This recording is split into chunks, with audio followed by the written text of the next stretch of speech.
Hi guys, welcome back to my channel. I'm just coming on here today. Excuse the mess as I'm sitting in my garage, but it was really nice day outside. I was going to sit on the deck, but I chose to sit in my garage. Just really wanted to come on here and talk about things going on in this world. Of course, it's never good news.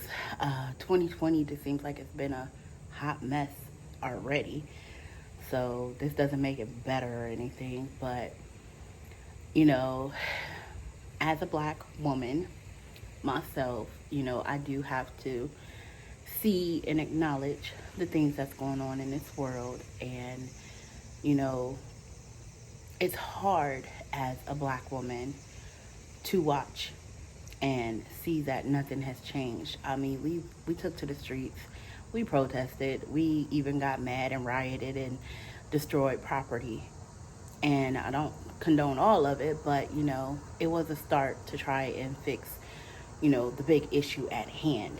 And sadly, as we still get reports in about how police brutality is still happening, and the case with Jacob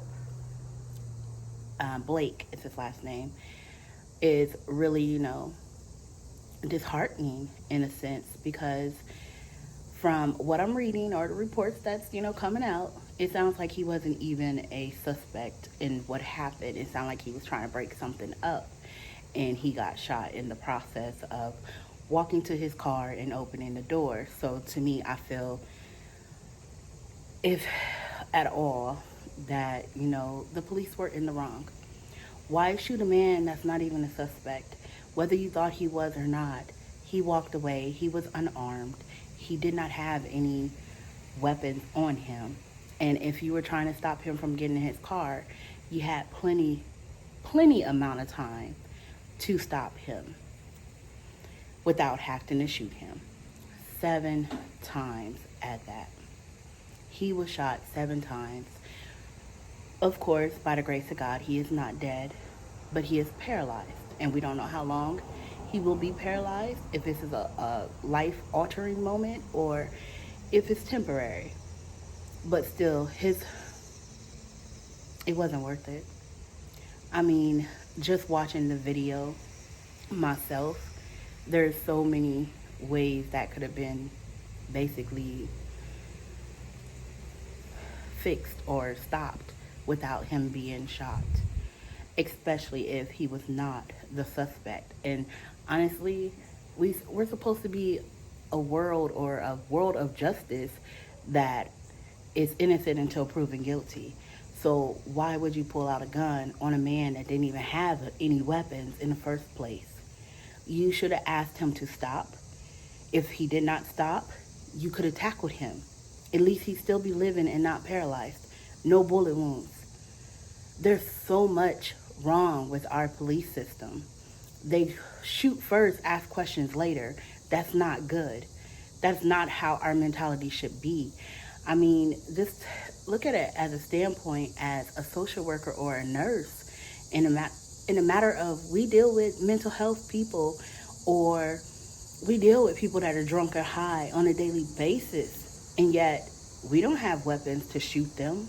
We don't have weapons to kill them, or whatever. We don't have anything. Honestly, we get hurt in the process when we're dealing with people like that. But there's also the fact that if you just talk to them, calm them down from the situation, there are so many de-escalation classes and skills that you could learn that police should know that could help the situation at hand. I mean, just in my job alone, I deal with people that get angry with me all the time. I talk to them calmly. I tell them the situation, what I'm dealing with. And I mean, I'm in these people's houses, seriously. So at all costs, they could probably pull out a weapon on me. But because I know how to talk to them, I know how to keep myself calm and not get so fearful or afraid, that the situation can calm itself. There is a way to talk to people to get them to do what you need them to do in that moment. And with it being 3 police officers, you telling me not one person could have said something to him. Not one person could have calmed him down or told him to come back and deal with the situation at hand. I mean, if you just see the video, you it's automatically wrong what that police officer did. And you can't tell me different. I'm sorry. I mean, this is not the first time this has happened, and the world knows that. But it continues to happen. And what I just don't understand is why we're not making that change. As police officers, why are you not doing better? You can tell me 50,000 times he shouldn't have walked away. Maybe you're right. He shouldn't have walked away, but he still didn't deserve to get shot. There's nothing that justifies him getting shot. I don't understand that. I really don't. And it just, it bothers me. It hurts to see another black man get shot by the police. And I don't know if we'll get justice. I hope we do. I really hope that these 3 cops do get, put in jail. Just like with the George Floyd case. This is not right. I don't know why we're still living in a world of 2020 and there's so much hate for black people still. It makes no sense to me. When are we going to change? When are we going to do better? When are we going to see human beings and not just the skin color? Yes, I am a black woman. Every day I leave out of this house, I have to pray, for one, and hope that nothing happens, that I get to come back home. Because this is scary. This is really, in this day and age, this is scary that we still dealing with this, that this is still a problem and nothing is really being done to make a difference or make that change. It's not stopping. I say we need to revamp all of our police forces. Why not? Why can't we reevaluate all the police officers on the force and see where their head really is? Because this doesn't make no sense at this point. There was no reason that Jacob should have been shot. I don't care if he was walking back to his car. His kids were there.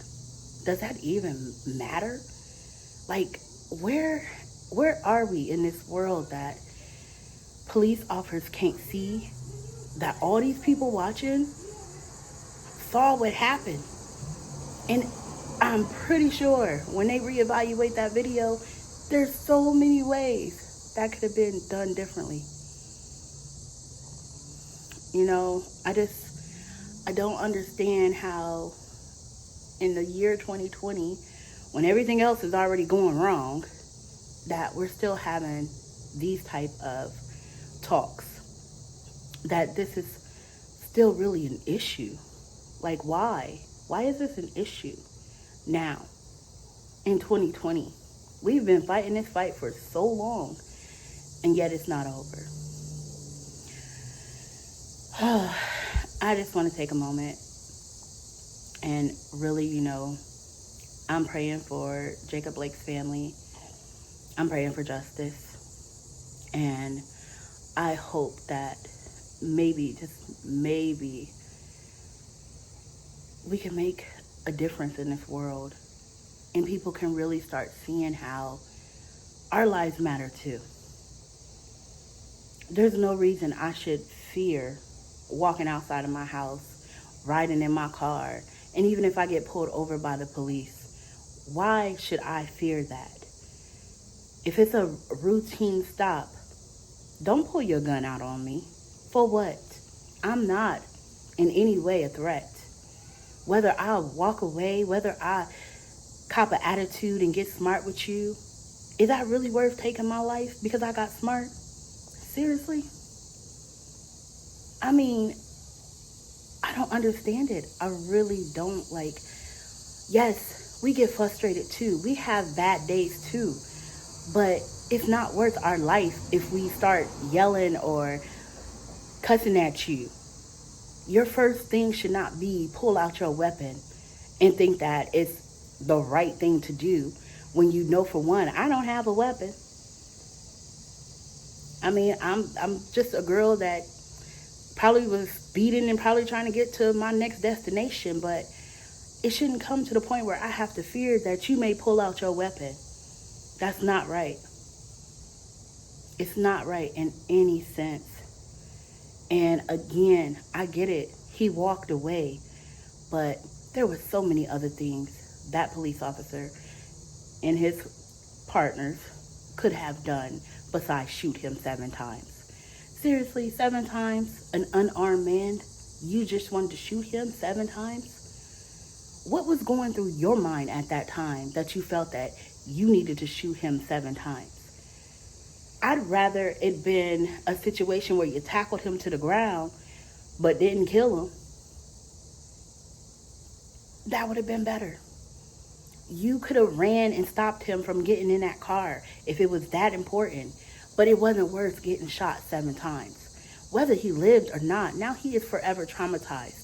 His kids are forever traumatized. And it does not make it right what you did. When are we going to realize that all lives matter? Seriously. But Black lives have to matter first. Black lives have to matter first. Wake up, people. We shouldn't be fearful every time we walk out the house. We shouldn't be fearful every time we get stopped by a police officer, hoping that we didn't catch one that hates black people. This angers me so much because this is not the world we should be living in now. There is so much to be just happy about in this world. Even with the pandemic, there's still so much to be happy about in this world. Why do we still have to worry about being black and getting pulled over by the cops, or being in a situation where cops are involved in the first place? Why does that have to be a fear for us when we're just human beings just like everybody else? If I don't have a weapon, there's no reason you should be drawing yours. Again, innocent until proven guilty. You're not giving us that opportunity. So understand that. Give us that opportunity to be innocent until proven guilty. But drawing your weapon when you know we ain't got one? What are you doing? Seriously, what are you doing? I don't know. Guys, I just really wanted to get that off my chest. It hurts every time. I mean, I didn't know the family. I still pray for the family. But knowing that it was just another black man getting shot down by the police, it really hurts. And I shouldn't live in a world where I have to see that all the time. I mean, come on now. All the training that police officers get, they haven't learned yet? It's not right. It's never going to be right. It's never going to make sense to me. Understand us, and maybe you'll stop fearing us so much. Really get to know black culture, and maybe you'll understand where we come from. As always, y'all, thank you for watching, and stay positive, encourage others, and focus on being a better version of you. Until next time, peace.